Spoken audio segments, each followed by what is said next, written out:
Hey everyone, and welcome back to another video. In this video, I'm going to show you how to turn on parental control on your Google TV. Now, this video is going to be particularly useful for individuals. Let's say that you want to go ahead and turn on parental controls.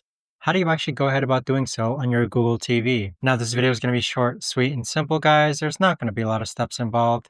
Now, in order to do this, what you're first going to do is navigate to Settings on your Google TV, which is located right over here under Quick Settings.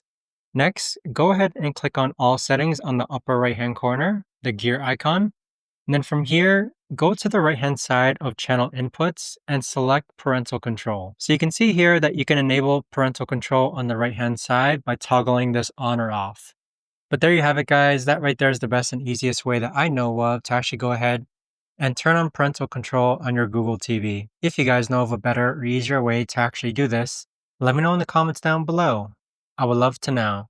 Thanks so much for watching, everyone, and I'll see you guys all in the next video.